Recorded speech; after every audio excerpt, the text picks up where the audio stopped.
teman-teman semua, apa kabar? Senang sekali bisa ketemu lagi. Hari ini kita bakal ngobrolin sesuatu yang jujur aja dekat banget sama kehidupan kita sekarang, yaitu apa sih sebetulnya arti menjadi dewasa itu? Dewasa yang seutuhnya. Coba deh, aku mau tanya. Kalau ada yang nanya ke kamu, dewasa itu apa sih? Apa jawaban pertama yang muncul di kepala? Mungkin punya KTP? Atau bebas main sampai malam? Atau mungkin punya pacar? Menarik ya. Soalnya sering banget kita tuh mikirnya kayak gini. Kita lihat badan makin tinggi, umur nambah, terus kita langsung mikir, wah, aku udah dewasa nih. Seolah-olah kedewasaan itu hadiah otomatis yang kita dapat pas tiup lilin ulang tahun ke-17. Padahal nggak sesederhana itu. Kenyataannya teman-teman, kedewasaan yang sejati itu jauh lebih dalam dan jauh lebih keren dari itu. Ini bukan cuma soal fisik, ini sebuah perjalanan. Sebuah proses pertumbuhan yang utuh, yang melibatkan semua bagian dari diri kita. Oke, biar lebih jelas, yuk kita bedah satu persatu. Anggap aja ada 6 aspek utama yang jadi semacam peta buat kita bertumbuh jadi dewasa. Ini adalah area-area di mana Tuhan mau kita berkembang. Pertama, yang paling kelihatan, aspek fisik. Eits, tapi ini bukan cuma soal tambah tinggi atau berat badan ya, tapi lebih ke gimana kita ngejaga tubuh kita sebagai karunia dari Tuhan. Jaga kesehatan, makan yang benar, dan belajar mengelola dorongan-dorongan baru yang mulai muncul dengan cara yang sehat dan bertanggung jawab. Kedua, intelektual.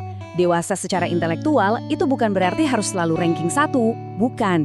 Tapi artinya kita mampu berpikir kritis, logis, dan yang paling penting kita belajar minta dan pakai hikmat Tuhan buat ngambil keputusan-keputusan yang benar dalam hidup. Lanjut, aspek emosi. Nah, ini penting banget. Dewasa secara emosi itu artinya kita nggak lagi gampang dipermainkan sama perasaan kita. Kita boleh kok merasa marah, sedih, atau seneng banget. Tapi kita belajar buat mengungkapkannya dengan cara yang pas, di waktu yang pas, dan ke orang yang pas. Nggak meledak-ledak gitu aja. Dan soal ini, Alkitab juga ngomong langsung loh. Di 1 Korintus 14 ayat 20, Rasul Paulus bilang, dalam hal kejahatan kita boleh kayak anak kecil polos. Tapi dalam pemikiran kita harus dewasa. Ini perintah langsung dari Tuhan supaya kita bertumbuh dalam cara berpikir kita. Keren kan? Keempat, aspek sosial. Ini soal cara kita bergaul. Mampu nggak kita bangun hubungan yang sehat? Gak cuma manfaatin teman atau sebaliknya, dimanfaatin. Dan yang juga penting, berani bilang enggak sama ajakan teman yang salah demi mempertahankan apa yang kita tahu itu benar. Kelima, dan ini fondasinya, aspek moral dan spiritual. Ini adalah kompas hidup kita. Kemampuan kita buat bedain mana yang benar dan salah, berdasarkan firman Tuhan. Dan ini bukan cuma soal daftar aturan boleh dan tidak boleh ya, tapi intinya adalah soal membangun hubungan pribadi yang makin dekat sama Tuhan. Dan yang terakhir, puncaknya adalah aspek identitas diri. Ini adalah tentang mengenal siapa kita sebenarnya. Tahu apa kekuatan kita, sadar apa kelemahan kita, dan yang terpenting, ngerti kalau nilai kita itu bukan dari apa kata orang atau dari prestasi kita, tapi karena kita ini ciptaan Tuhan yang sangat berharga. Kita ini gambar dan rupa Allah. Oke, kita udah punya petanya, ke-6 aspek tadi. Sekarang pertanyaannya, siapa sih contoh terbaiknya? Siapa blueprint atau cetak biru kedewasaan yang sempurna buat kita tiru? Jawabannya tentu saja Tuhan Yesus. Coba kita lihat kisahnya di Lukas 2. Waktu itu Yesus baru umur 12 tahun.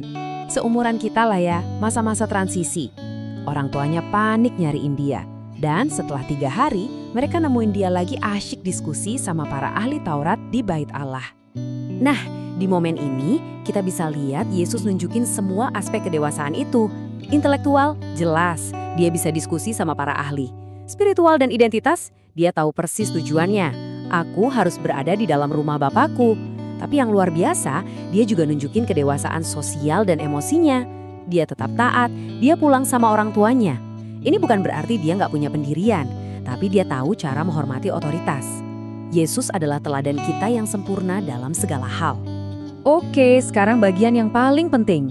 Gimana kita bisa menerapkan semua ini dalam hidup kita? Yuk kita fokus ke perjalanan kita masing-masing. Satu hal yang harus banget kita ingat teman-teman, bertumbuh dewasa itu sebuah proses. Nggak ada tombol instan buat jadi dewasa. Perlu waktu, perlu usaha, perlu jatuh bangun, dan yang pasti perlu banget pertolongan Tuhan. Jadi jangan pernah putus asa ya. Terus kuncinya apa dong? Kuncinya ada di sini. Pertumbuhan sejati itu cuma bisa terjadi kalau kita punya hubungan yang dekat sama Tuhan. Lewat doa, lewat baca firman setiap hari, disitulah kita diubah sama Dia. Sedikit demi sedikit. Coba deh kita lihat tabel ini. Anggap aja ini cermin. Kira-kira kita lebih sering di kolom kiri atau kanan? Masih sering egois dan nyalahin orang lain?